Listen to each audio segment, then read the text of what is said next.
Welcome back to Blacksheep Barbell Podcast, everybody. Ethan and I have glasses on. I don't know why. I saw some sunglasses on the floor. I put them on. Yeah. He went and got his, and now we're here. It's not for the full episode, don't worry. It's just for the intro. And the outro. But today we have a special guest on, Tim Bossie.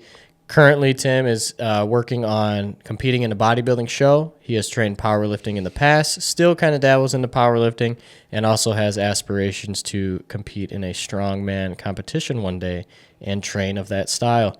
So, Tim, it's going to be a pleasure having you on. Ethan and I are very excited. So let's get the cameras rolling. So what got you into bodybuilding, and what has been motivating you the whole time to keep going? Geez, wow. I made a pact with myself when I was 18 years old that I was going to compete in bodybuilding. But my avenue took a different path, and I got into powerlifting. It just felt strong. It felt good. I didn't want to really diet. Mm-hmm. So I can relate to that. I like cheeseburgers too much. And, I was strong and got into powerlifting and, did that for a few years. And then, life happened. And I got hurt. I didn't get hurt lifting. I got hurt on the job. And after all the surgery and all that stuff was done, you kind of got scared to lift heavy again. And then took some time. And then finally, I just said one day, I was up here in Maine. We have this is before Marketplace. So we have a guide, like a swap guide. Mm-hmm. And I was looking through it, and it said the guy was selling a power rack with weights for like $200. And I went, okay. So I went and grabbed it and started getting into powerlifting again. And then I remembered when I told myself when I was 18, I want to compete. Yeah. And so that's what I started training for. Yeah, that's awesome. I can definitely relate in the sense of, that powerlifter approach of just eating whatever you want. Just the main focus is being strong. That's right. Don't care what you eat. It was just fun. And we've talked about it before where when I first got out of the Army, I was at my heaviest. I was 200 pounds. I'm a shorter guy. I'm 5'6". So 200 pounds on me was insane. But it was that same approach. It was just me and my buddy. We'd get together, do some powerlifting workouts, and doesn't matter what we're eating. We're eating anything and everything. We used to say it's just fuel. It's just fuel. Yeah. The calories are just fuel. Yeah, and we had a huge PR day a couple years ago, and I remember the night before we were like, all right, we're going to eat a bunch of pizza, and we're going to get ready for this. That's it. Yeah. I'm changing my mindset right now because I have a contest coming up in March. Okay. Yeah. And so I think pizza is going to be off limits now. But, unfortunately. Yeah, unfortunately. But, I think I got lucky. I think I started when I was 18. Mm-hmm. And I walked into a gym. It was a school gym. It was it was like an adult education type of thing. Because where I live up here, we don't have a whole lot of stuff. I live in the woods. So, it was a high school gym. I walked in and I was actually a corrections officer at the time. Oh, nice. Yeah. And, one of the guys that I worked with, he's kind of said, why don't you come out, give it a try. I said, fine. And there was him, he was a big guy, big, strong guy. There was a couple other powerlifters there. There's a couple of bodybuilders there, not competitors, but just wanted to look that way. And they just took me under their wing. Mm-hmm. And, pretty soon I'm lifting the same things they are and doing the same things they are, keeping right up with them. So I just said, this is fun, let's pile some weight on, see how far we can go. Yep. Mm-hmm. That's what I think powerlifting overall, out of everything else, bodybuilding or CrossFit, I think it's just the most enjoyable. It's the most rewarding, because you're actually working towards lifting a heavier weight. You have this goal in mind. It's not physique focused or anything. It's just I want to go lift a shit ton of weight. And that's what that's why me and Devin, we got so, into that, especially starting out. I do a lot of more power building now, more than anything, but I still think powerlifting is the best. Yeah. Yeah. I think that's kind of where I am right now. I do a lot of power building. I don't like light weights. Mm-hmm. I like heavy stuff. And last year when I first competed, they were like, well, we got to lower the weight, so you got to do like 20, 25 reps. And I'm like, I don't want to do that. Too much cardio. Exactly. I want to do 8 reps, and just, pound it out. But, I know there's a reason for it. And you kind of set your mind up to say, well, that's what I got to do right now. Yeah. But I also think that there's a place in that pre-contest mindset to still go as heavy as you can. Yeah. And still get those reps. Right. I don't want to. My whole mentality is I go to the gym, I want to crawl out of there. Yeah. Yeah. I want to be lifted out. I don't want to walk out on my own power because, that means I still have something left that I could give there. Right. Yeah. But do you usually do you train till failure a lot? Is that what you do? I do. Yeah. Yeah. Yeah. I think that's the only way to make good progress, Yeah. I'm old. So, I'm old school. So, the 70s, 80s bodybuilders, they're the ones that I kind of like look to and they resonate with me. Mm-hmm. And, they went to failure. I mean, they worked hard. Yeah. And, that's my whole mentality. Tonight, I did chest and back tonight and I was doing some T-bar rows. And, I went to failure and I asked one of the guys that was there, I said, can you strip these off for me once I hit failure? And so we just started peeling 45s off as I kept going, and pretty soon we got to the last one, and I could barely move my arm. But Yeah. That's what it takes. Yeah. Yeah. There's a lot. Bodybuilding and powerlifting, they definitely have their different feelings and mentality of when you're going into that specific type of training. For me, I've just always been so attached to powerlifting because it's like I know that I'm going to have that mental battle with myself when there's a heavy weight on the bar that I've never touched before. And it's like, my mind is something, can I do this? Can I do this? Your heart's beating. You're like, oh, I don't want to fail. I don't want to fail. And it's like that little battle that you have with yourself before. And then you perform the lift and then you crush it. And you're like, holy shit, I love that feeling. And that can just be applied to so much, being able to take on that challenge. You have that fear factor. Yeah. Yeah. It's like you got this big weight and you're like, am I going to get hurt on this? And then all of a sudden in your mind, it's like, who cares? You're like, I'm going to do it, And so there's like that risk. And that's the thing, I'm not knocking bodybuilders. I used to do a little bit of bodybuilding and I enjoy the, training mentality. But it's like when you're using lighter loads, obviously you're training to failure, but it's like there's nothing like having that heavy weight that's essentially like, this could kill me. Like this could kill me. Yeah. But you know what? I'm willing to do it anyways. I love that. There's nothing better than getting underneath a heavy, heavy bar. Yeah. Yeah. And just saying, this is going to crumple me to the floor. Yeah. Yeah. And that's like, to go down, you start to go down on a heavy squat and you're like, am I coming back up? That's like, when I first started working out a couple of years ago, I could never imagine even doing 225 on bench. Like that was always a huge goal of mine. And I used to see Devin do it all the time because he was working out a long time before me. And I was like, I'll never be able to do that. And just, working towards it, me and him made this bench program that we do. It's called Bench Vember. We do bench 5 days a week, which may be smart, may not be smart, but it worked. Before that, my max that I got up to, I think was 210 or 215.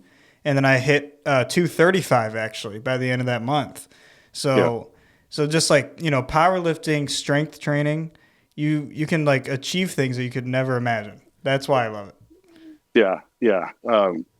I just, before I started training for my bodybuilding show, I went through a bulk phase. Mm-hmm. But I went through, I don't know if you guys are familiar with Lane Norton's PH3 program. Yeah. I did that.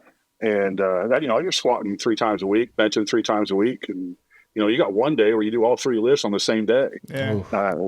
Man, it's brutal. Yeah. But you know what? Weights went up. Size went up. I mean, it's like. Yeah. There's a lot of scientific, there's a lot of science out there that you shouldn't train this way. You shouldn't train that way. You need your recovery. I have always seen my best results in improving a lift by doing the complete opposite. Exactly. By increasing that frequency. We've talked about it before. Squat-tober's coming up. You're squatting 5 days. I don't know if you're familiar with the program. Yep. Squatting 5 days a week.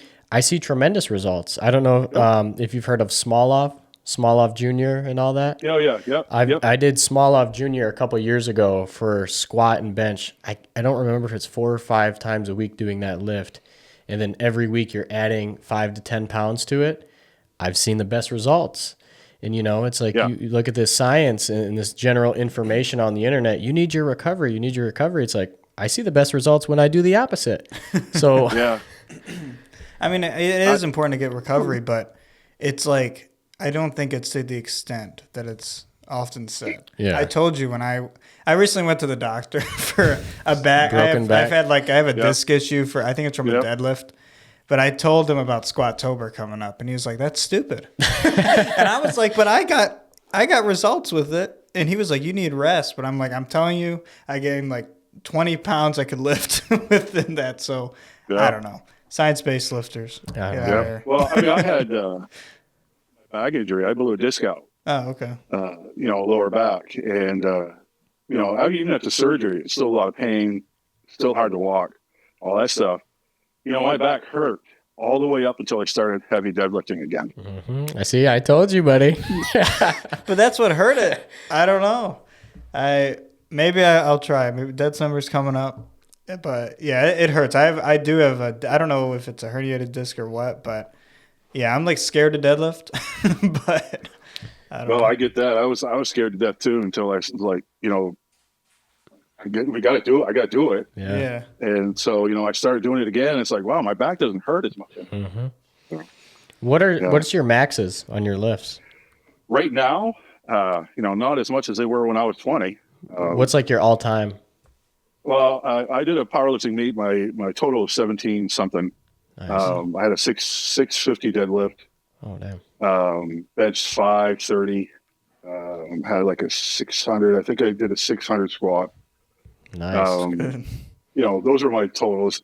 When I was on the PH3 before I went to bodybuilding strictly, I was back up there at about 600 squat. Nice. My deadlift kind of suffered because I didn't really do it a lot, but I was still hitting around 500. And my bench is always strong. I'm still doing 4 plates. Wow, dude, that's awesome. That's awesome. Bench has always kind of been my best lift. Like I said, I'm a shorter guy, so shorter arms and everything. I'm kind of built for it. I think the most I ever hit was 335, but I was under 200 pounds. I was about 180 at the time. So that weight for my size was pretty good. Yeah. I just pushed myself. I mean, I know that it's kind of foolish. That, I have a birthday on Friday. Mm-hmm. I'm going to be 54 years old. Happy birthday. Happy early birthday. Yeah. But, probably silly to keep pushing those big weights, but Nick Best does it. I mean, he's my age, so why not?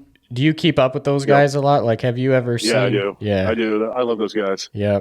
Especially Nick. I mean, to see somebody my age doing the things that I want to do and still kind of like really high level is just really kind of, because that's kind of, I think that's my next step. I have 2 shows coming up, March and April. And I really have a bug for Strongman. Yeah.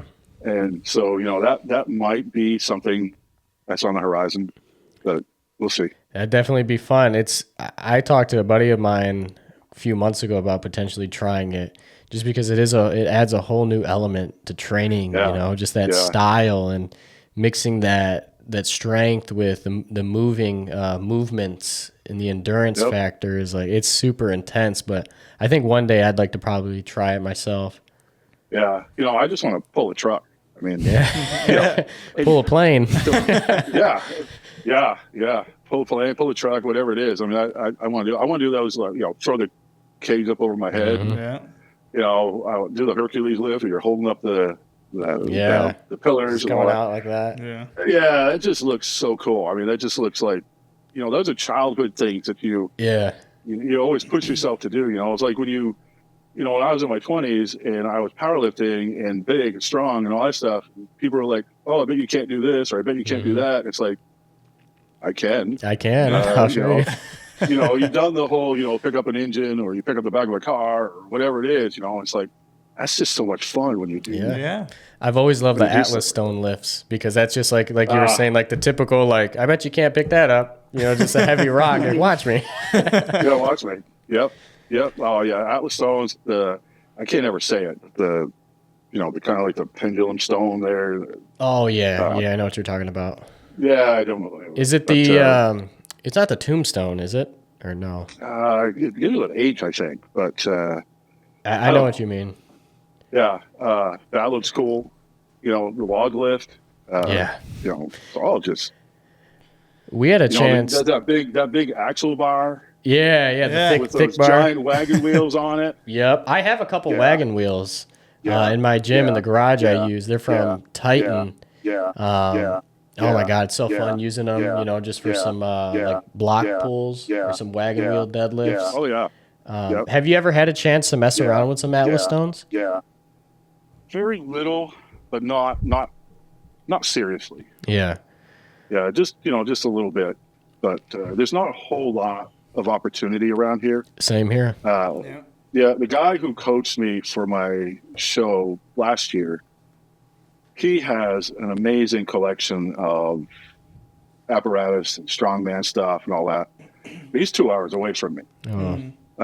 So, to get there on a regular basis just isn't in the cards. But, every once in a while I like to go out and we like to, do whatever. One thing he has me do all the time, I don't know if you guys are familiar with it, it's like a bendy bar. Is it the bamboo bar? Yeah, it's not bamboo, but he has one that's made out of PVC. Oh, okay. He hangs like kettlebells and stuff off the end of it. When you're trying I've seen the videos of it. That thing sucks. I mean, it's like, you're humbled by like 200 pounds because you're trying to keep it straight. Have you ever seen that tsunami bar? That's just whipping all over the place. Well, yeah, it's kind of like that. Yeah, you got to look that up. That's crazy. Oh, yeah. Maybe you can add a clip of it in here. So it's a tsunami bar. That thing's just whipping. Yeah. But yeah, Atlas stones. So, I mean, we're in the same boat. We don't have a whole lot of good facilities around here, which is kind of what inspired us to one day want to open our own facility. I mean, even finding a decent powerlifting gym around here is difficult. Yeah. The only time I was able to experiment with Atlas stones and, like logs, yokes, was when I was in the Army. We had a gym called Garcia Gym, and it was primarily strongman, and they had all the strongman equipment. Yeah. I have a good gym where I go. It's not strongman oriented. Yeah. They have a good collection of machines and barbells and dumbbells and all that stuff. It's a great machine. It's a great gym for what I want to do. For bodybuilding and stuff like that, and even powerlifting, but not a whole lot of strongman stuff. Yeah. So I might have to get my own. I don't know. We'll see how it goes. It'd be a good investment. I tell you what, that's one of the best investments I ever made is the home gym and the garage gym. Just being able to have access to it. I mean, the gyms are closing whatever time they close. It could be the middle of the night. You can't sleep. You want to go do something. Hop out back. Right. Have everybody come to the garage, get a good lift in. It's like sometimes you just don't really want to deal with all the people in the packed gym. 5 p.m. When 5 p.m. rolls around, it's over. You get the broccoli heads in there. That's it, dude. Yep. You change your whole workout because there's other people all over the place. Yeah. You go in like your mind is set on like heavy inclines and somebody's already in the using it, and it's like, now you got to switch it up. I know, it ruins the whole workout when you do it out of order. It really does. Yeah. It is hard to find strongman gyms. I don't even think I've seen one. It's different than powerlifting gyms. Yeah, we might have some private ones around here that I've seen before, but they're hard to find. Yeah, I don't even know. I've never even really looked for those. Ohio, I don't know if you're aware of this. Ohio has some really nice gyms. I don't know why, but powerlifting, strongman, bodybuilding, they're everywhere. You can find one on every corner just about. Yeah. Yeah. I don't know what it is about Ohio. Yeah. That's where Westside is too. Yeah, Westside Barbell. Yeah. I'm sure you know about Westside. Oh, yeah, we're good. We got one of their shirts on right now, so. Yeah. Have you watched the documentary? Yeah. Oh, man. We've watched that about, 7 times? So many times you just watch that to get hyped up. Or my we watched coach loves Westside. Pumping Iron one too with Arnold. That's those two, man. We're Didn't you say you and our friend Caleb, you were watching one of those and you're like, let's go right now. Yeah. Let's work out right now. It's the middle of the night. Yeah, so funny story. A buddy of mine, Caleb, so they have the Squat-tober and then they have Dead-cember, right, which is your deadlifting 5 days a week. Yeah. Back in 2020 or 2021, we both did Dead-cember together, and we were in our prime, eating whatever, straight powerlifting training. And we got to the end of Dead-cember. We were supposed to do our PR day the following day. But it was real late at night. We had watched the West Side Barbell documentary, and then we were watching Rocky. And it was about 2 a.m., and we look at each other, and we're like, let's go PR right now. Like, let's go do it right now. You know, like, I don't want to wait until tomorrow. Yep. I just get done watching, today, I was watching Branch Warren's Unchained. Oh, yeah. That guy is just amazing. Yeah. You know, holy smokes. And he, you know, I'm kind of like the same way. When I go in the gym, I look angry, you know, because I don't want to talk to anybody. I'm there to, Yeah, you know, there to I'm get there the to work throw done. around some big stuff. And, Yeah. You know, yeah, I was watching that this afternoon before I went to work out. You know, just watching some of that stuff, you just kind of like, I want to go rip stuff up. Right Yeah. It hypes you up. Yep. I used to watch a lot of Mark Bell, too. Yep. Mark Bell, his podcast, a lot of his videos, you know, his older videos. I know he's taken a lot newer approach on things with the running and everything. It was like sometimes I like that old Mark Bell, that old powerlifting Mark Bell. Yeah. I like Mark Bell. Yeah, I used to watch him quite a bit too. Yeah. You see these guys, you know, just throw around big giant weights, and you're like, I want to do that. Like, you know, they make 500 pounds look like nothing. I know. That's like when I watch Julius Maddox bench. I'm like, oh my God. How's this even humanly possible? Yeah, I know. He almost did 800. He didn't do it yet, though, right? No, I don't think he ever actually got the 800. He got super close, though. It was like 795 or something. I don't know. It was like he kept losing balance at the top right before the lockout. You know, it kind of, that one side always kept coming down. That's insane. I can't even imagine. Yeah. I can't either. It's a lot of weight. So what's like what is your workout program right now looking like? Like the days a week you go and kind of your split? Yeah, right now, I hate to sound cliche, but I'm kind of like doing the Arnold split. Okay. Yeah. You know, chest, back, shoulders, arms, legs, 6 days a week. Nice. If I need a day off because I'm, you know, my nervous system is fried or whatever, I take a day, and then I just pick up the next day wherever I was. You know, the one day I always take off is Sunday, regardless. Yeah.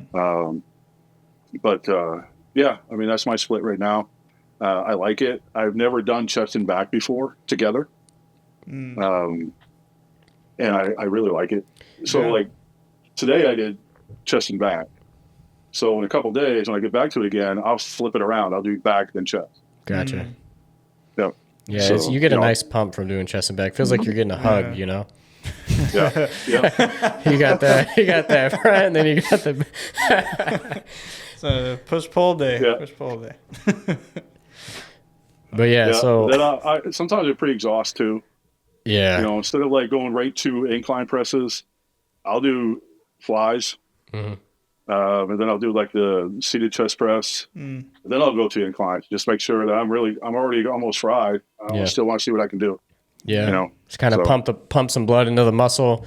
Then you get to that compound movement. That I've always liked doing that too. It's just honestly like sometimes like, damn it, I can't lift as heavy as I wanted because I'm super fatigued. Yeah, kind of limits you. I still try. Yeah. You know, I still try. I put the safeties up, still try. But you know, then probably next time I'll go in, I'll start with inclines and, you know, max those out, you know, get my 8 reps because I'm not doing 20. Yeah.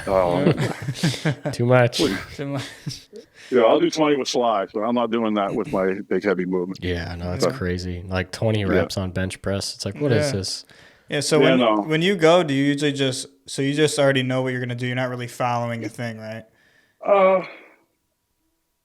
I'm following the days for the body parts. Other than that, Yeah.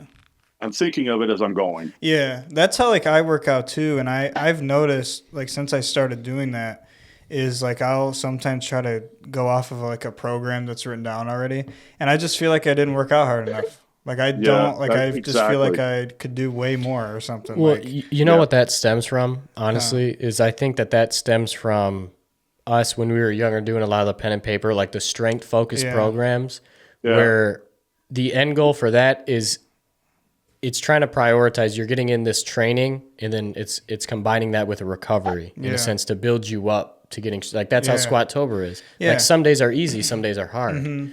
But when you take that bodybuilding approach, I mean, you're trying to kill yourself every time. Yeah. Whereas with strength, you know, you got your build up, and then, you know, sometimes you're going to have lighter days just to kind of prioritize that recovery to get you set for that big day when you're going to lift heavy. And that's why sometimes you'd walk on back, man, today was easy, you know?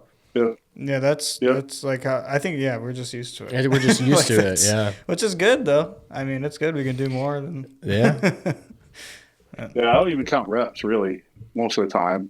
I just do it until I can't. Yeah. Just failure. I mean, I start to count, but usually about 4 I lose track. You're like, wait, was that 5 or 6? Yeah, so you know, I end up doing 12 reps. I don't know. I'm just going until I can't. Yeah, and you know, if I have somebody there with me that I kind of trust, I'll have them strip off some weight, or you know, do down the rack on dumbbells, or you know, if I'm doing push downs, I'll just keep pulling the pin up until I can't do it anymore. And do you ever do like the assisted reps? Like if you're like starting to fail, you have somebody like assist you a little bit just so you can keep going?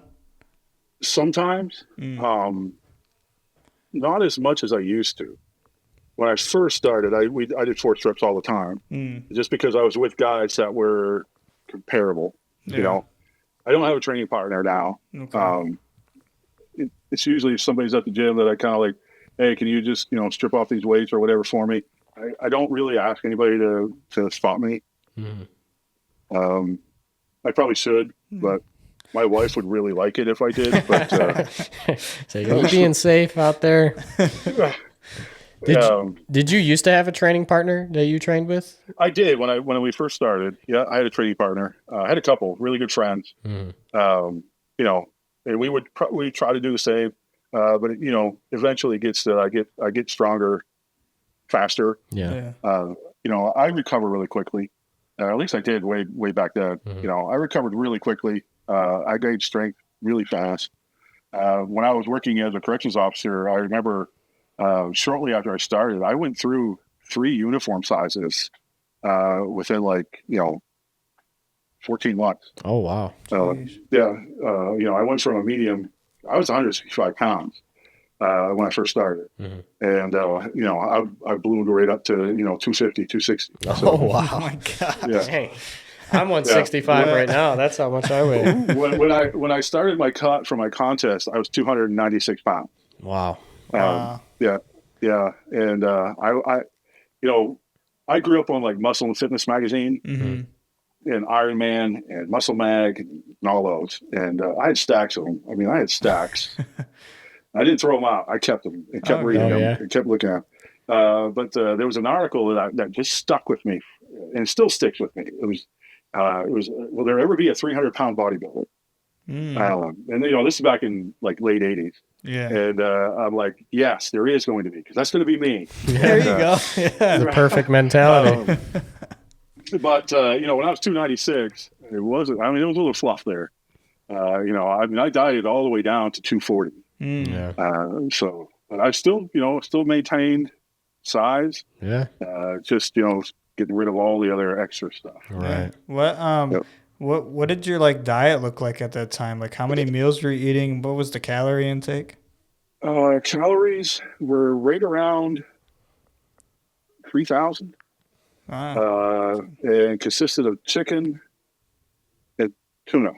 Chicken and tuna. Tuna is like a cheat code, man. Tuna is a lot of protein. It's easy to eat it too. Yeah. Chicken, tuna, tilapia, because it's cheap.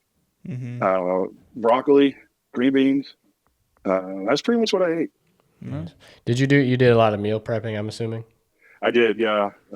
Yeah, I made a lot. I eat probably, probably 5 meals a day. Yeah. Just to get that stuff in, plus a couple of shakes. So, I'm curious. My protein intake was right around 320 grams. Oh, wow. I'm curious to hear how you balance, like your meals and then your training while being a corrections officer. Well, I'm not anymore. Well, when you were, I'm assuming it's long hours too, right? Yeah, it was. Sometimes you stayed for 16 hours. Yeah. I just brought you meals. Mm-hmm. But then I didn't care what I was eating. Old pizza, whatever. I mean, I brought a lunchbox that was, this big, right full of stuff, just to keep me fueled, so that when I got out and went to the gym, I was ready. Yeah, I was ready to go.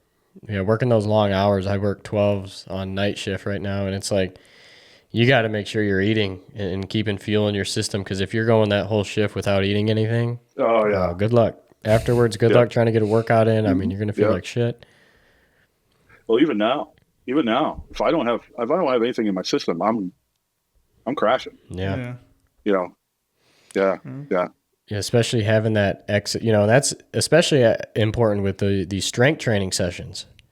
I mean, you try to go lift heavy weight and you're kind of dehydrated, don't have much food in your system. That's just a recipe for a disaster. Yeah. Yeah, it is. I've had, since April when I competed, I've had some food. I probably had my fill of cheeseburgers. Well, I don't think you can ever have your fill of cheeseburgers. You can never have enough. No, but I think I'm at the point where all right, we're going back to chicken and rice and that stuff. I want to do a slow cut this time. I don't want to do a drastic drop.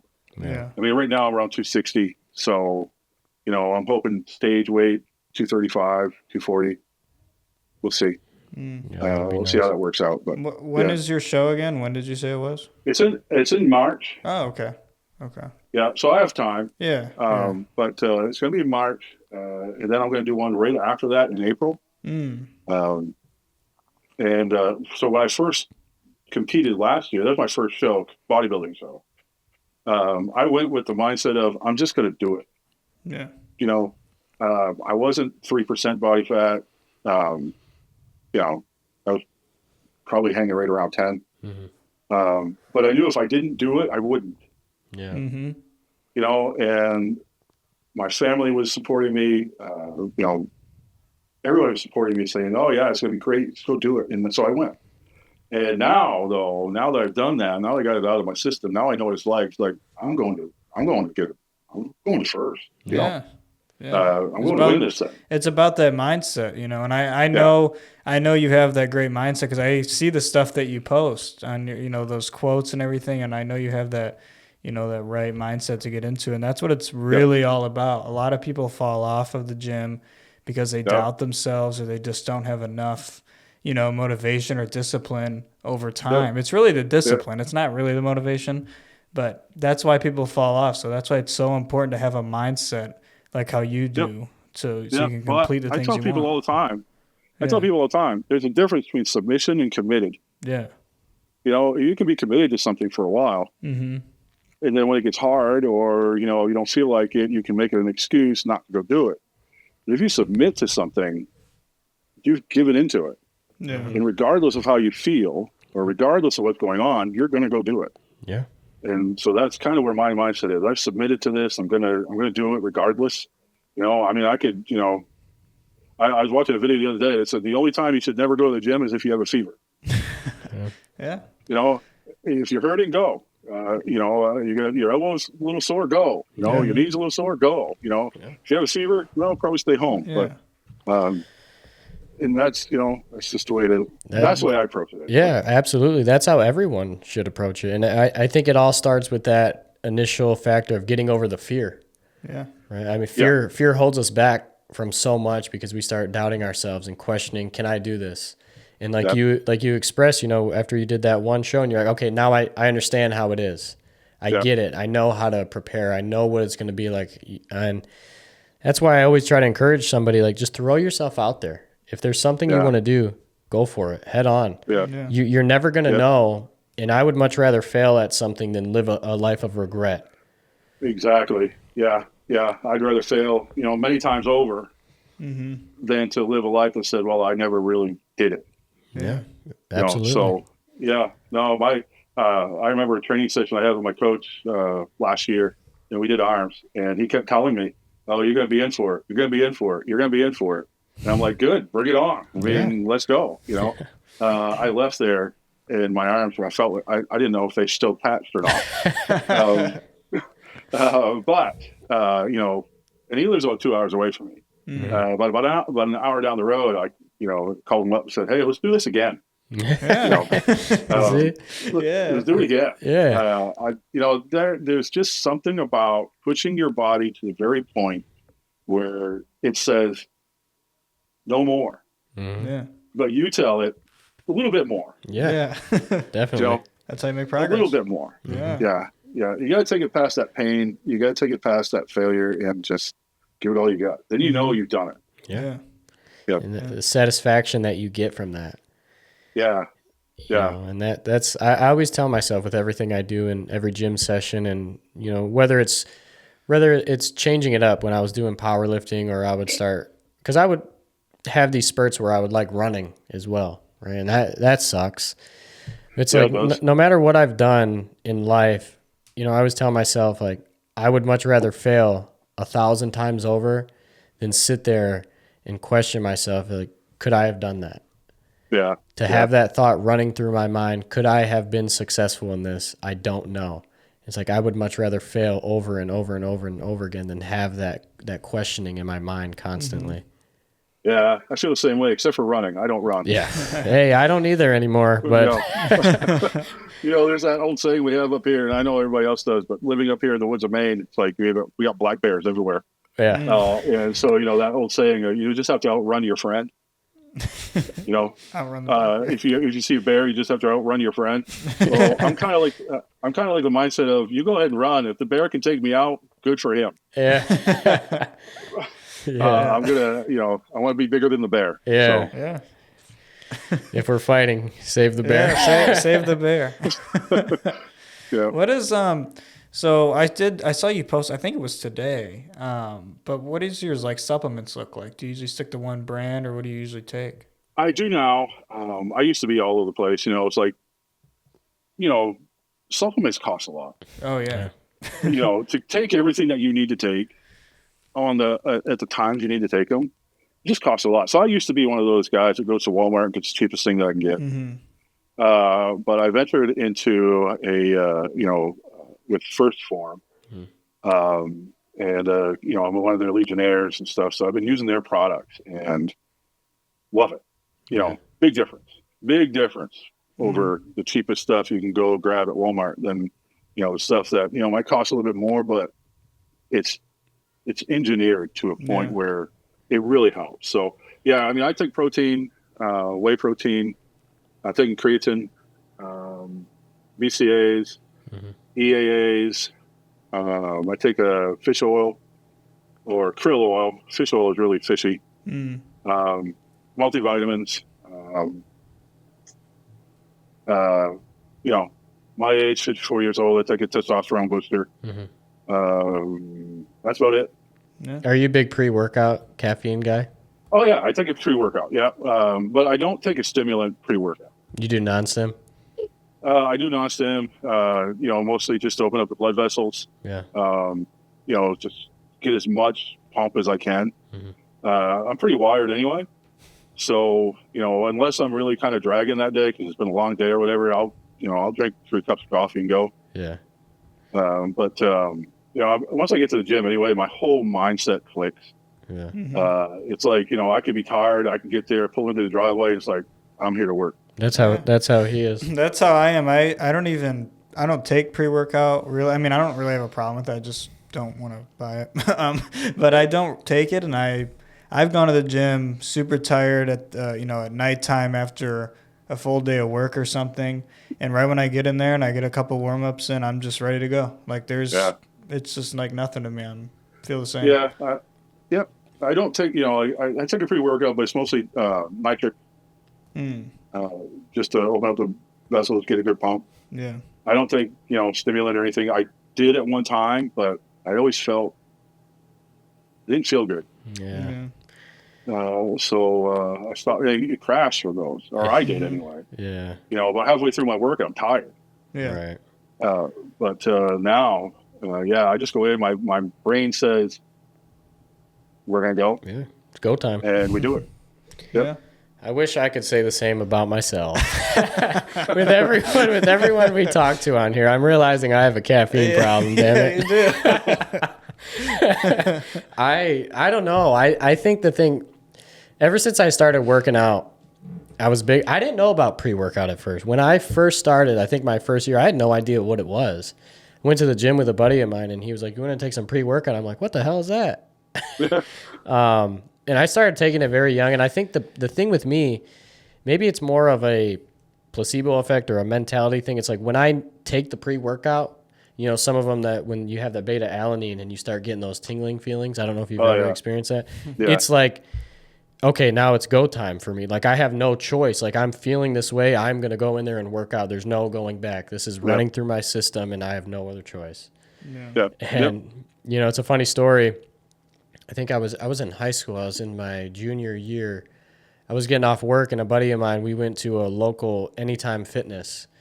And I was taking this pre-workout at the time from Insane Labs. It was called Manson. Yeah. And it was probably about 11 o'clock at night. Not a smart idea. I don't know why. I was about 16 at the time. We both take the Manson. We get a workout in. I go home, I was up all night. He texts me the next day, and he's like, "Man, I was up doing laundry till about 6 a.m." I was like, "Oh, boy, what are we doing to ourselves?" When I first started way back, I was been about 88, 89. I didn't take anything. Yeah. Just didn't know about it. Didn't. Yeah. And the guys I was with didn't take anything. Mm-hmm. So, this is kind of like a relatively new thing for the last probably like 7-8 years. Yeah. But I didn't take anything before. I just ate a lot. Yeah. It's funny to see now too. I'd say really within the last year or two, the cans, the energy drink cans, every pre-workout company now having an energy drink in a can that you can find at every gas station is super new. Mm-hmm. That used to never be a thing. Now you see C4, you got Ghost, you got Bucked Up now that's in a can and sold at every gas station. And it's crazy to see. I mean, holy shit. Oh, First Form has an energy drink too. They have a can too, yeah. Yep. What other companies do they have? I know I've seen Bucked Up. Bucked Up, I would have never thought. Is Rain one, or is that not a workout? Rain. So Rain was always like an energy drink. I don't think they ever had a pre-workout like a powder. Yeah. But Bucked Up was one that really surprised me seeing at 7-Elevens and gas stations. Is it 300 milligrams of caffeine in a can? Gosh. That'll get you round up. Yeah. Oh my God. But yeah, I would like to, like I said, that's the biggest reason why I do it, just because that feeling I get, and I know it's like, it's go time. Yeah.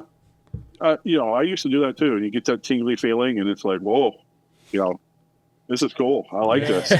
Let's take 2 scoops of this stuff. Yeah. But I just got to the point where it just wasn't worth it for me. Mm-hmm. I get pretty wired anyway. Yeah. I look like I don't know what I look like really. I pace back and forth. I get, music blasting in my ears, and, and I'm getting my mind ready. Yeah. Because it's hard. A lot of people go to the gym and they just kind of like, I watch people all the time. They just kind of like go through the motion. Mm-hmm. Yeah. And it's like, I can't do that. I need to, you got to break yourself down. Yeah. Yeah, or they're just sitting there on their phone. Yeah, sitting on the phone. Yeah. I hate that. We have a crunch. we have a crunch that's close by. Well, me, and we used to go there, and 5 o'clock hits. Everything after 5 o'clock, you get the high schoolers. I get it. But as a lifter, it's annoying. Yeah. And, they're hogging the leg extensions, hogging the bench press, of course, and the squat racks, and they're all just, hey, what are you doing tonight? You going out to the bar tonight? And then I'm like, dude. Yeah. Oh my Yep. gosh. They go in their little group from this machine to this machine to this machine. Yeah. Oh yeah. It's like, and it's always the please. machine I want to use. You know? Yeah, it's always the one that you need, right? I hate that. Oh my gosh. Planet Fitness is the worst. Good thing we don't go there. But they're the worst too. Wow. I haven't been to a Planet Fitness in a while. I can't go there because of the bars. What do they call it? The Smith machine? Smith machines. I can't bench with those. It's too stiff. It's just like stuck. There's no balance. I hate it. Yeah. I hate it. I've never been to one. So, It's- you know. Lucky for you. It's I every time somebody brings, we have one about an hour away from us. Mm-hmm. And I always say I could never go walk through there. I'd be kicked out as soon as I try to do something. like, lunk- sound the lunk alarm. Lunk alarm. Yeah. It's a gym that, you know, they advertise that they don't judge, but they're literally the only gym that judges you. It makes no sense. Yeah, I don't Yep. get They're it. not even a gym. Yep. They're just The only compliment I will give Planet Fitness is that because they have that mentality of being a clean facility, not this and that, I will say a lot of their machines are pretty smooth. Just because how they want people to treat them. They're pretty much always in a new condition, but it's only Smith machines, no free bar, and their dumbbells, at least the one that I went to, only went up to 60 pounds. Oh, that's that's not that. No chalk, none of that. Yeah. What's 60 pounds? I know, That's, you know, 60-pound dumbbells. That's the heaviest. yeah. What gym I go to, their heaviest is 120. Oh, wow. 120? Good. And you know, I'm doing. I think I posted a picture of it this evening. Oh, But, you did. I saw it. Yeah, I was doing one arm rows with it, and it's like, you know, this isn't enough, but Yeah. this is, I guess, where I do my 20 reps. You know? Yeah. What was that gym we went to in Ohio? We always talk about it. I can't remember the name. Didn't they have 200-pound dumbbells there? I think so. They were, that gym. I think like I you got said, a picture of it. Yeah, Ohio just has all the powerlifting gyms, and we're in Michigan. We got none of them. But yeah, they had like 200-pound dumbbells, and There was this gym. I'll find the name.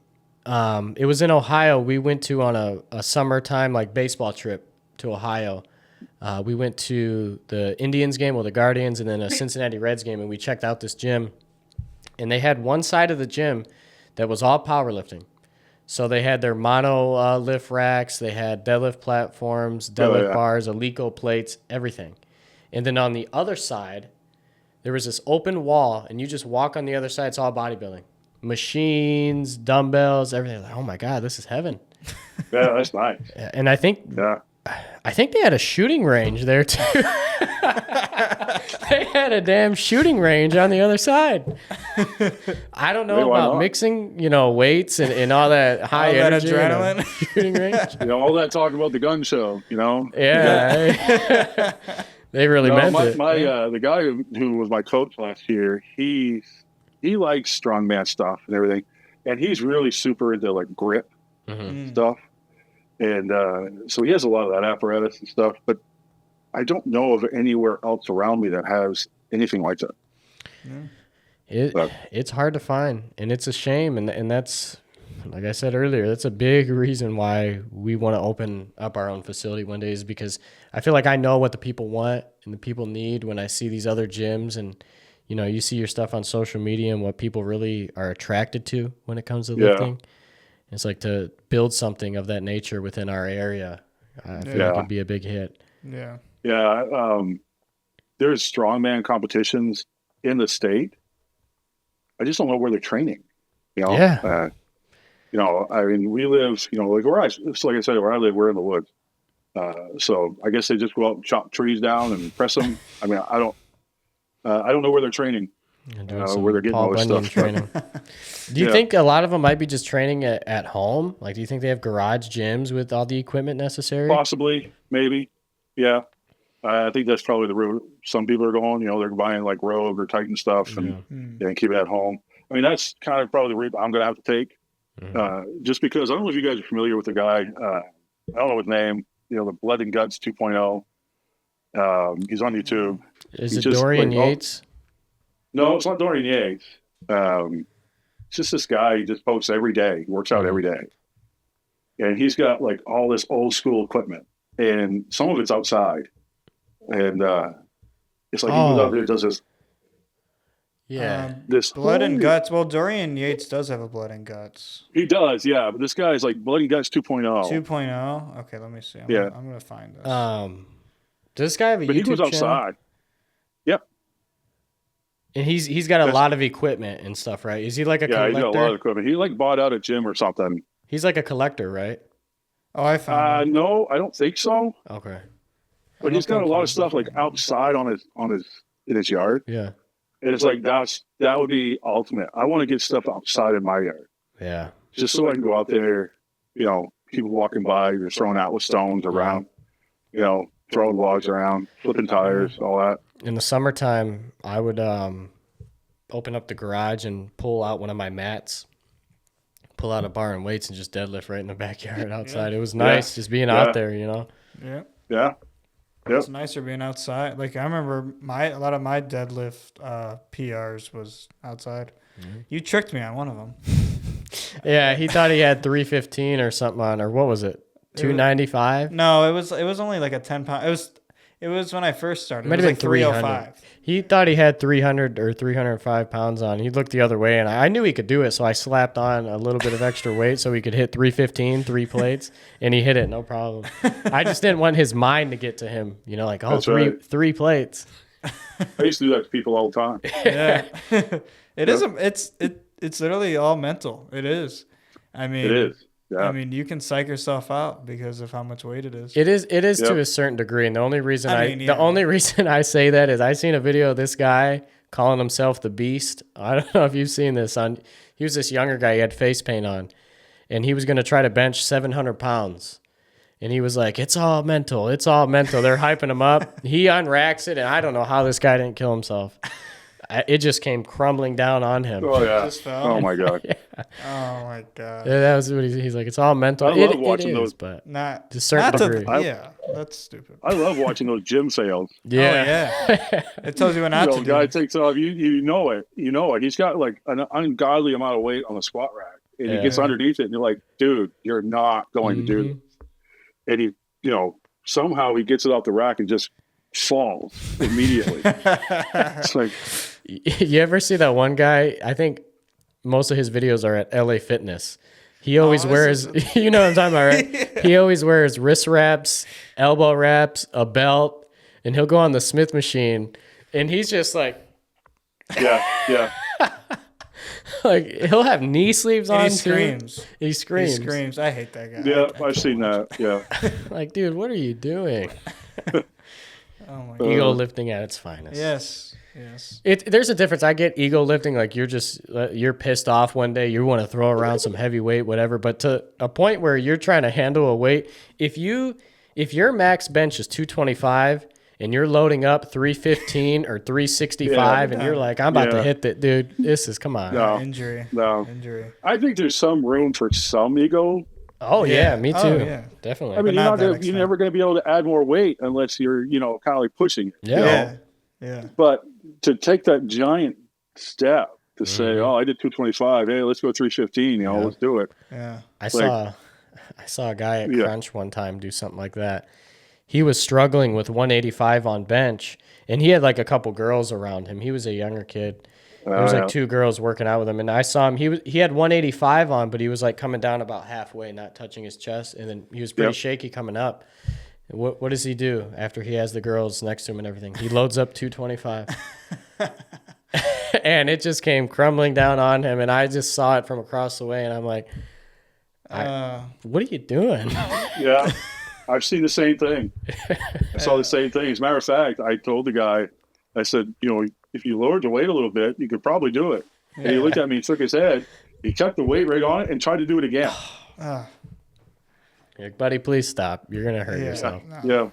Yeah. I also, the what do they call the grip? The suicide grip. I guess that's what it's called. I mean, I don't know if you do that on bench, but I don't do it on bench. Are you doing it on bench? Yeah. It's so like, I mean, who cares? It's risky, but I saw a kid doing it at the gym, and I went up to him, and he was struggling. I mean, it was like his first time working out probably, and it was like 135. And I went up to him, I was like, dude, use your thumbs. Like it's gonna fall on you. Like, please, I don't want to deal with this right now. And, I know. and I'm like, That's like that is like my worst habit. My thumbs go behind the bar, and I like doing that for shoulders. I overhead press because I can't do it. I can't do it with. It feels weird. Yeah. And I do it for like back stuff. It's because it's weird. Just that simple movement of putting your thumb back. You feel like you have more pressing power. It's more seated in the bottom of your palm. Yeah. That's how I squat too. I don't squat with my thumbs, underneath. I keep them on top. Either. Yep. But bench, I use my thumb. I don't know. I think everything my thumb is behind. It's just the way that I learned how to do it. That's the way that I do it. Yeah. Behind neck presses, which is what I do. I can't do the front ones. It puts a lot of strain on my shoulders. Mm-hmm. So I do behind the neck, and my thumbs are behind there. Close grip bench, which is my favorite thing to do. Yeah. I do the same thing. This is my hand right here. Just that's the way I do it. Yeah. So I hope my wife doesn't watch this because she'll be mad. She's like, damn it. Some of the injuries that I see online are horrible. Though, I mean, the famous one, the preacher curl with the biceps that just tearing, just a bicep tear. I hate that. That is so scary to me. That is scary. The one that scares me is it's circulated a lot. Mm-hmm. Is where the guy was doing inclines with 405 and you just saw his. Yes, that was the one with Larry Wheels. That was with Larry Wheels, Larry right? Wheels. Yeah. Oh my. Yeah, I was actually starting to do incline before I seen that video. After I seen that video, I stopped for a few months. Oh my god. Yeah, I love inclines, but yeah. What's the most you've ever hit on incline? Inclines, 3. I never done 4 plates. That's a lot. That's a lot still. Yeah. 3. I think the most I ever did on inclines like 350. Nice. Right now, currently, it's 3 plates. That's kind of where I keep it. Mm-hmm. But I think the most I've done is 2 plates for 2 reps. I think I've only done I don't really do 1 reps anymore. Mm-hmm. It's mostly in the 8 rep range. Mm-hmm. Yeah. So, yeah. That's something I want to touch on too, real quick. I think it's super cool, and this is something that's super fun when it comes to lifting. And it's just beautiful about it is the variety of things that you can do, and to be able to have that mental discipline to tackle each different category. Powerlifting. I know what's expected of me, and I have to perform in this way, and have the discipline to take on the heavy weights and train in that style. But also, just being able to flip the switch and then go to bodybuilding and perform within that category, and whatever else you might try to strongman. Yeah. They're all different in their ways. They have their similarities, but they're all different. The training mentality, the level of effort should always be 100%, but they all require, differences from you. And just, that's what I love about it is just there's so many different things that you can do. It's always keeping stuff interesting. Yeah. I mean, it takes there's a learning curve. Yeah. Mm-hmm. You got to learn how to, your body has to adjust to the extra workload or the different workload. But once you get into that mindset of this is what I'm doing now and this is where we're going with it, then it just falls into place. Yeah. Yeah. That's why I would always get in my stint. It was more so from the Army of running. I would always, do you know who Nick Bear is? Yep. So I used to watch a lot of Nick Bear. I still do. Yeah. His whole hybrid athlete stuff. Yep. I'd be doing a powerlifting scheme for a while, and then I'd watch some of his videos, and I'd get this little spark of wanting to do hybrid. Yeah. And do bodybuilding and, body weight workouts, and then doing that running. And I'm like, man, I kind of get bored of it after a couple months. But I don't tell too many people this, but it was a time when I got into CrossFit a little bit. Oh. Hey, our last guest was a CrossFitter. Hey. Careful. Cut the podcast. No, I'm just kidding. That was short-lived. Yeah. But, I was kind of like going through this thing like, that looks like fun. You're still lifting a lot of weights, but you're doing it fast or you're doing it whatever. But that's not for me. That's not for me either. Notice how when we've been talking about all lifting, I didn't mention it once. Yeah, you know what? The alternative to that is Strongman. Yeah. Because like they the run, complete opposite. you know, they lift fast, they do, do Yeah. all this stuff. I just watched the Shaw Classic.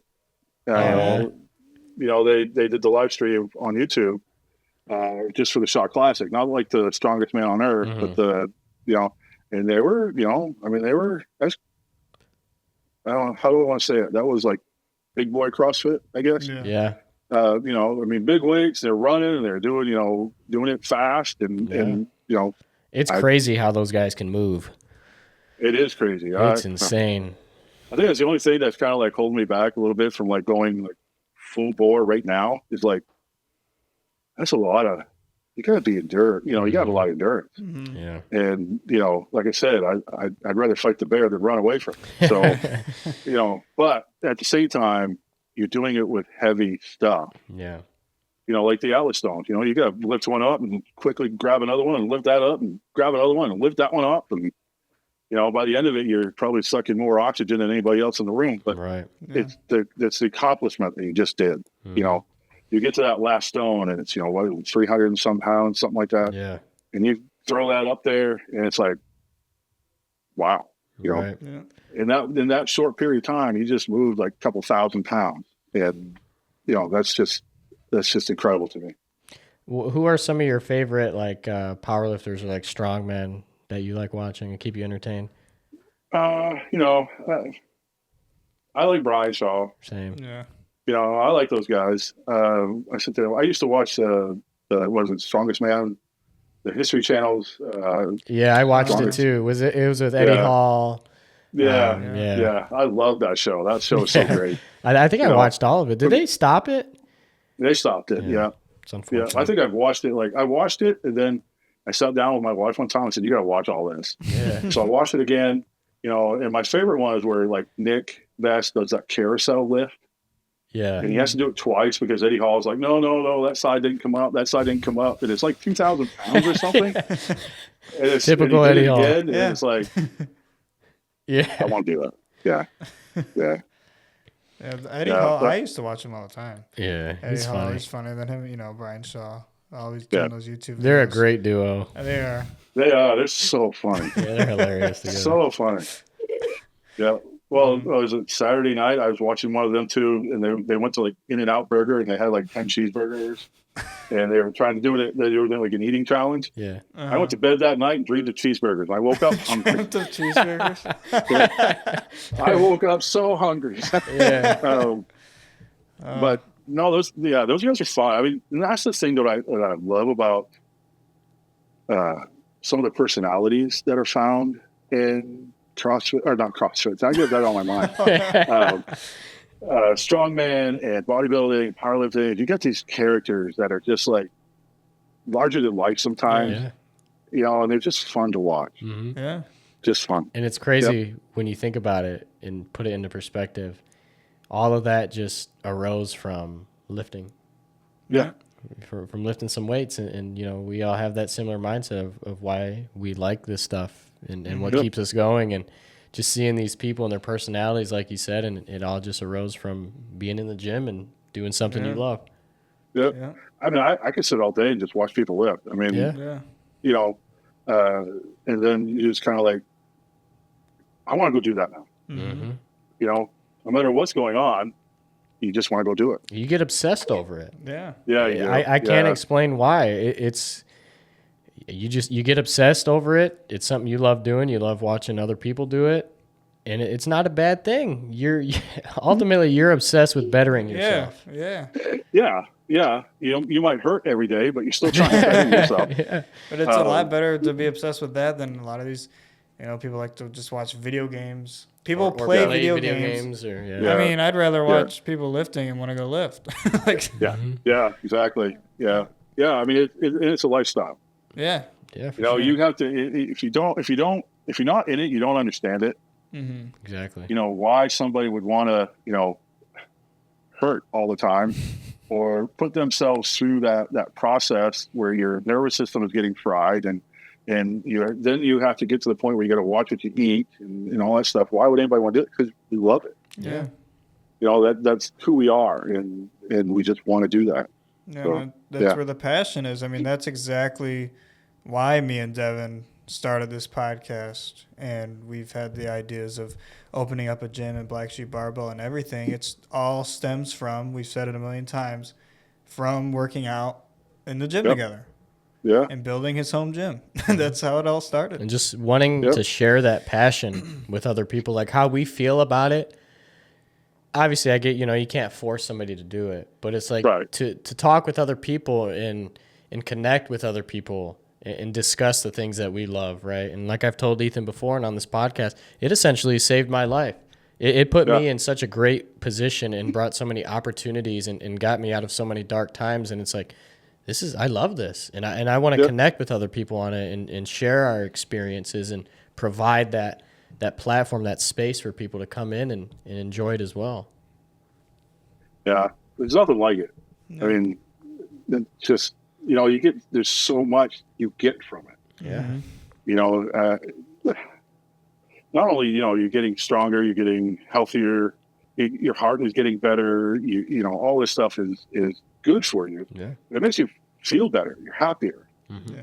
At least I am anyway. Yeah, for sure. And I go to the gym and I get into a state. I saw Brian Shaw talking about it the other day. He says, when I go train, I get a rage. Mm-hmm. So yeah, when I'm training, I'm not happy. I feel you. Quote unquote happy. But afterwards, it's like, that was awesome. Yeah. That was amazing. Mm-hmm.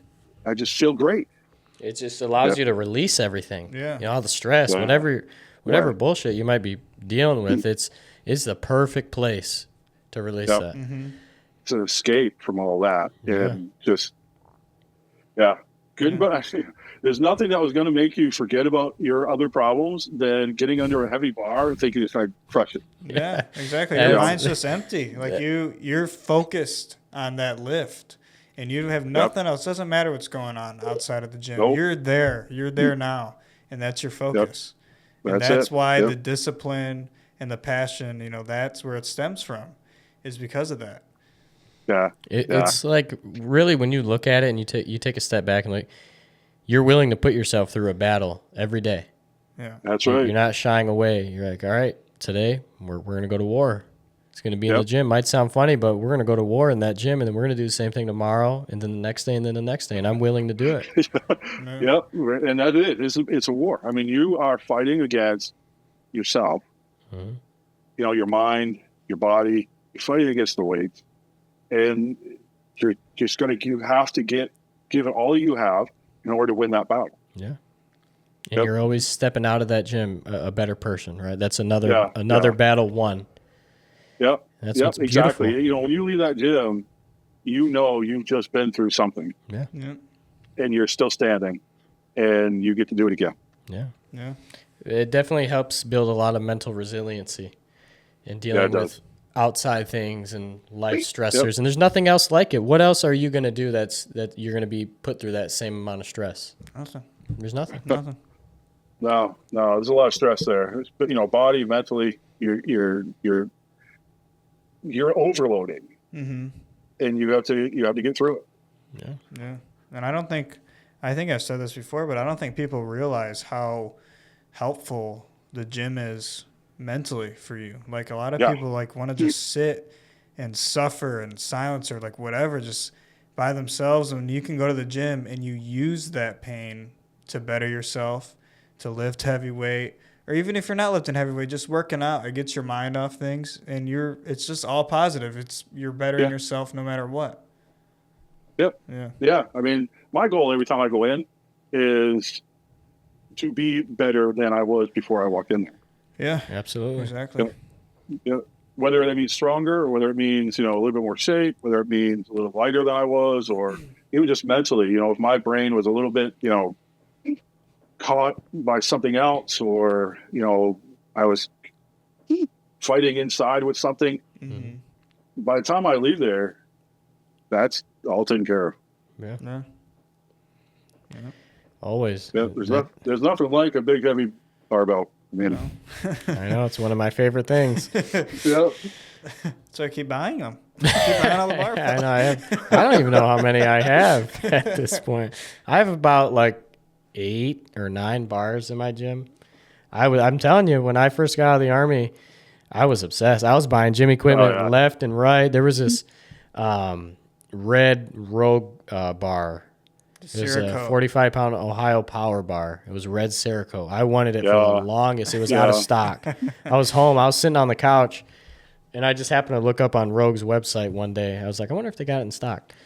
And I look, and there it was. I seen add to cart. I added it to the cart. I bought it. I didn't even look at the bank account. I didn't care. I was just like, purchase. It's dangerous going to Rogue. I mean, it's dangerous. Oh, I know. You know, because they have all that stuff, and you're like, oh, man, that would be great. Yeah. You know, whatever. I want a Texas bar. I don't have a Texas. Yeah, I was about to ask you if you have a preference between Rogue or Texas. Doesn't matter. You know, the gym I go to doesn't really have like specialty bars or anything like that. Yeah. It's just a regular barbell. You go grab it. Some of them are bent, you know, whatever. Mm-hmm. But I have used a Texas bar before. They're nice. And I liked it. I'm a nerd really when it comes to that stuff. Yeah. I think I prefer the Texas just because of kind of the history behind it. You know, I like the beveled ends. I have a Texas deadlift bar. I have a white Texas power bar. It's a white Cerakote paint finish. Okay, yep. I have a black zinc. Well, so I have 2 black zinc Texas power bars, but one of them looks silver. And the reason for that was my very first barbell, and a local gym that we had, their bars were just absolutely horrendous. They're all bent and everything. So what I used to do is I would take my bar to that gym. They didn't care. I'd load it up in the car. The whole end would be like up, you know, between by the center console. And I went to go clean it one day. And I don't know, like, the whole science behind this, because I've cleaned other ones like this before, and it never happened. But with it being black zinc, I sprayed rust remover on it because it started getting, you know, a little bit rusted just from transporting it so much, sitting in the car. And all the black zinc started to peel away. And so it was just blotchy. It was spotty. It was like black and silver. I'm like, I'm just going to make this whole bar freaking silver. Took it all off. It looks nice, though, but... Yeah, back a long time ago when I first started, there was a gym that just opened up, like in the town that we were living in, and I remember I used to bring my own bar, and we had a car, so like you put the bar in like the front seat, roll the window down in the back seat, and it sticks out the side. You know, you're driving down the road with this bar hanging out. Yeah, that's how you know you're obsessed with it. I remember walking in with that bar and people looking at me like, what the hell? We would just walk in there and I've driven with you for the 2.5 hour drive. We got a squat bar, you know, where the knurling is all. We drove 2 hours to purchase a Rogue squat bar that we seen on Facebook Marketplace. Yeah. 55-pound bar, all knurling. Hey, it's worth it. Yeah. It's worth it. It was worth it. It's worth it. Sure is. Yeah. Yeah. I mean, I'm looking for some plates right now. Yeah. And if I have to drive 3 hours to go get some plates for a decent price, I'll do it. You know, of course, you know, 45. I don't deal around with 10s or anything like that. But, you know, if I could find something close by or even, 3 hours, 4 hours away, which for me is where I live, we usually drive a long distance to get anywhere anyway. Yeah. So, you know, that's not really that big of a deal. But, 4 hours to go grab a couple plates. Yeah, I do that. Yeah. I got a little day trip. A little trip. Yeah. I'm looking for plates, too. I have a home gym that I'm trying to finish. I don't have enough plates and stuff. So, you never have enough plates. Oh, yeah. Yeah, you can never have enough. Can't. I have never have enough plates. I have a few. I'm in the process of piecing together a home gym. Yeah. Because winter's coming, I can't really always get to the gym. Mm-hmm. And so I want to have something at home, but if you get a leg press machine, there's never enough plates for that. Oh yeah. So, I'm always on the lookout for them. Yeah. I kind of slack. So I have a good set of calibrated kilo plates from Rogue, and they're nice. Those were my first plates I had before I got my steel plates. So I only had kilos. And I didn't have a weight tree at the time. This is when I first started building my home gym. So I would set them on the floor up against the garage wall. Yeah. And then eventually, you know, I just bought a few more and then bought a weight tree. But I used them for so long. Once I got the iron plates, it was like, I just want to use it. Like loading up that 55-pound plate, that calibrated kilo is just exhausting all the time. I mean, I'm not trying to do that for every session. You know, like those are reserved for special occasions. Yeah. Yeah. I enjoyed lifting with them though. I mean, they're feel fun. Heavier, even though it's calibrated though. It's like, you know, it's perfect. Yeah. I think Squattober. I don't know, man. I used to squat 2020 or 2021 squat. I didn't have the iron plates. At the time, I used kilos for that whole Squattober. They're cool. You can definitely feel a difference. Yeah, it's funny how plates are like that. You can tell the difference between different brands or different manufacturers. So, I've noticed like with the kilos, it's not as whippy. Like sometimes when you have the iron plates on, you can feel kind of like that whip. Yeah. With the kilos, it's just straight weight. Yeah. I mean, there's no give. It's skinny. Yeah, but you know, I like that balance. I mean, yeah, that's true. You know, you got 550 on the squat bar, and you go down and come back up. I want to kind of like, you know. And you got to leave the little space in between them so you get that little jingle of the, noise. Yeah, there's nothing better than plates clanging together. That's the best. That's the best. Yeah, I remember doing when I first got my squat bar, doing a couple sessions, having that squat bar, which is 55 pounds, and that thing's super stiff as well. And then you load up kilos on there. Holy shit. There is no give. You got a squat bar, some 55-pound kilo plates. Holy moly. Whole new experience. Yeah.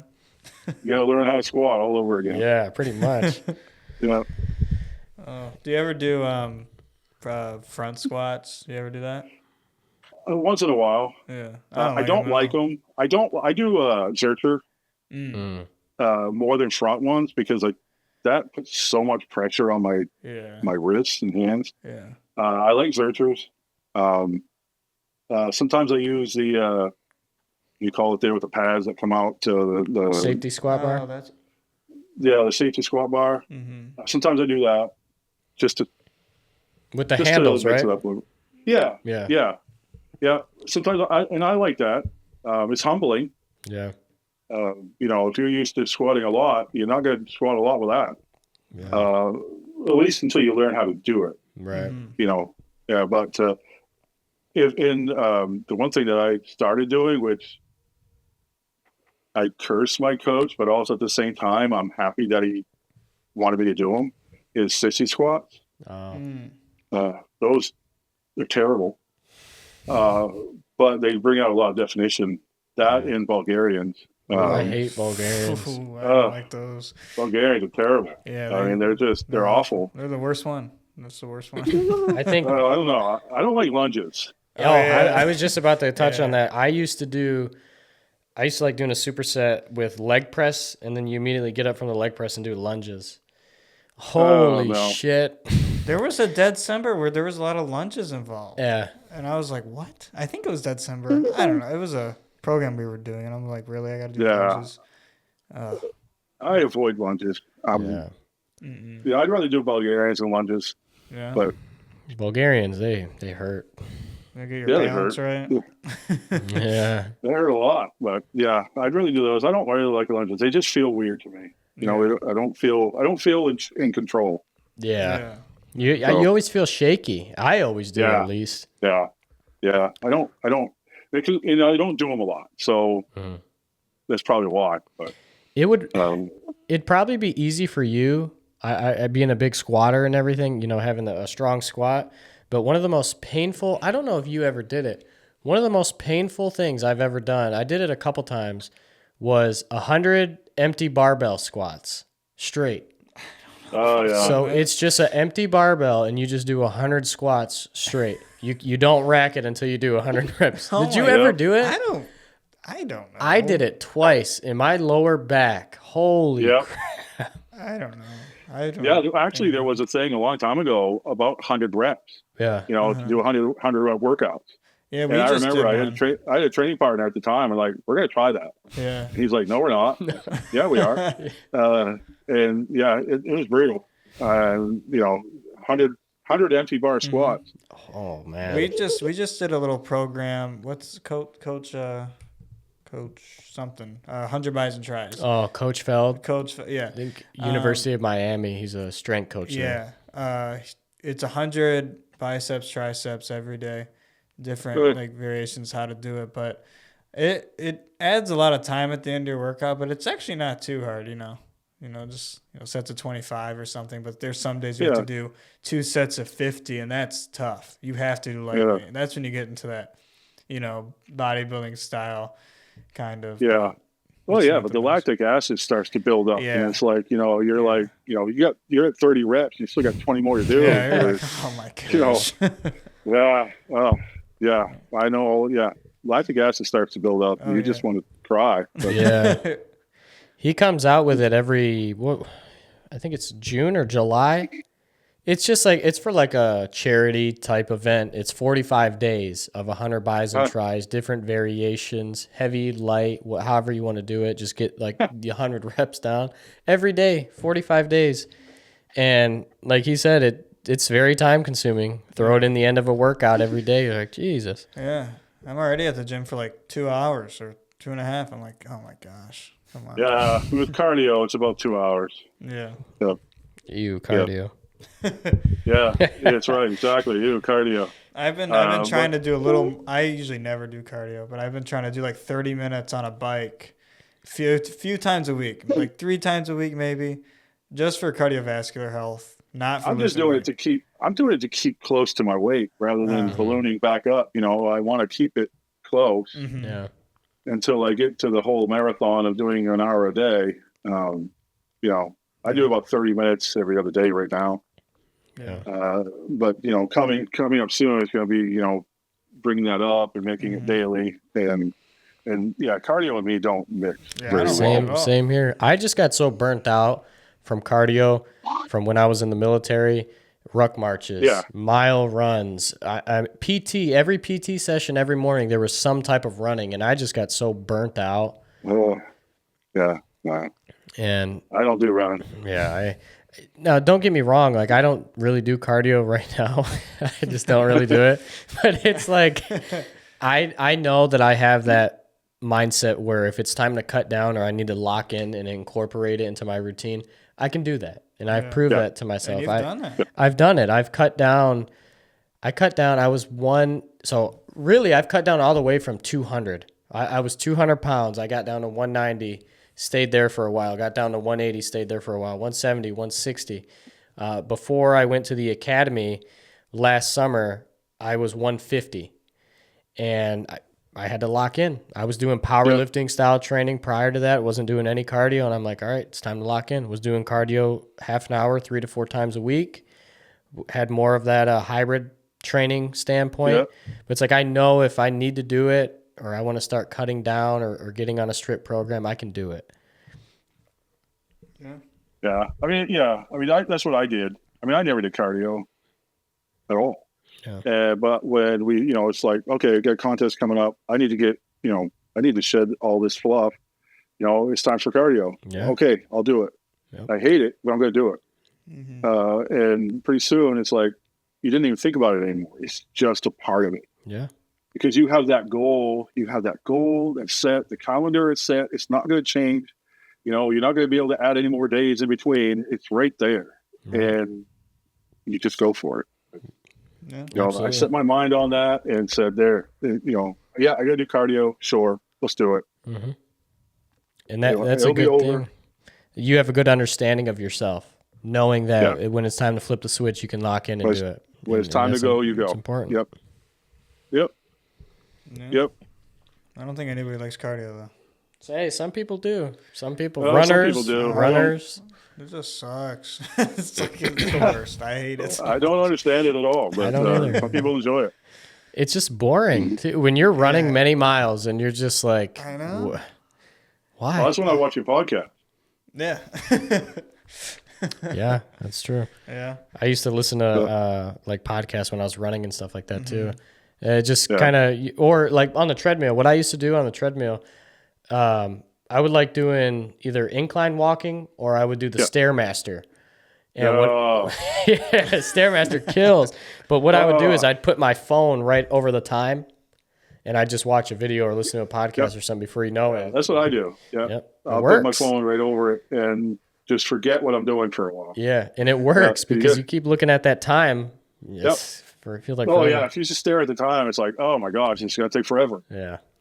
You know, but you put something over it, and you just keep your eyes on something else, and maybe something that's got like taking you away from what you're doing. It's like, 45 minutes. I think it wasn't too bad. Yeah.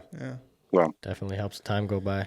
Is there anything you would like to tell our audience? Any final words you'd like to share? Any advice for young ones like ourselves? What? Just what we've been talking about. If you're going to do it, set that goal and commit to it. You know, and I would say anybody who has been thinking about maybe a bodybuilding show or a powerlifting show or a strongman show or whatever it is, or, you know, CrossFit games. I mean, do it. Yeah. You don't have to be perfect at it. Yeah. You don't have to be the best at it. You work towards doing better. But to get that initial contest or meet or show under your belt, now you're like, oh, that wasn't so bad. Yeah. Now I can do it some more. And I tell the people, you know, that's what I've been telling people that have been asking me about it. It's like, just do it. Yeah. You know, set your sights on something and do it. And that's probably the biggest thing that I can tell people right now is don't wait for the perfect time, or don't wait till you're big enough, and don't wait till you're strong enough, because you're never going to be. Right. The perfect time doesn't exist. Yeah. The perfect time is right now. You know, I struggle with that. Body dysmorphia is a big thing. Oh yeah, you'll never be satisfied. You're never going to be satisfied. You know, you're going to look at yourself in the mirror all the time and go, I am not going to be big enough for this. No. Well, you're probably never going to be. So just do it. Yeah. Just do it. Well, Tim, thank you so much. You were such a great guest, man. I love talking about, strength training, and, it's awesome. You're a great guest, man. Thank you so much. Yeah, I think we learned we have a lot of similar insight on how we look at this. Yeah. Yeah, I kind of think, every time I watch you guys, like, it's just fun. Yeah. Thank you. It's not like you're just saying all this, like, scientific, new studies this, new studies that, and all that stuff that kind of like make me go to sleep. But, just talk about stuff. That's our biggest That's how I learn anyway. Just want to talk to people about this and that and this and that, and just share experiences and be like, that was awesome. Yeah. But I had a great time. Thanks. Yeah, we appreciate you being on. And, like we said, we're just trying to, our whole reason for this is to be ourselves, to be comfortable, to connect with other people about this thing that we love, and to share insight and get other people's story and how they got into it. And thanks for you guys have them share information. It's been a blast so far, and we really appreciate you being on. Yeah, thank you so much. And you're always supporting us. I see that. You comment a lot, and you watch the episodes, and just thank you, man. I was like, I got to get this guy on, and I saw your page. And you're doing great, man. Keep it going. Keep it up. I'm excited to see if you do decide to do like strongman and stuff. That'll be awesome. I can't wait to see that from you. When do you get to pull the truck? I mean, I want to do that. That's kind of what I want to do.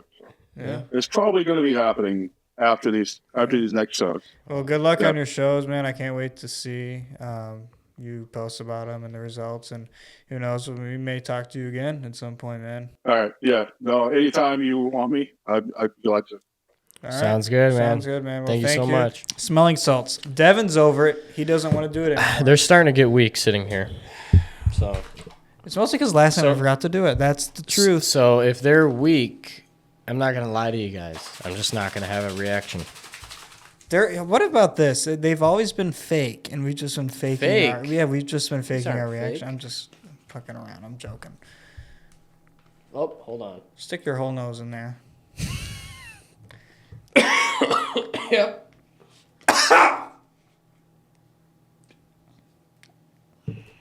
This one, you got to really get in this one. One more whiff. No, you got to try this one. Oh, you make me do it twice every time. Damn. Yeah.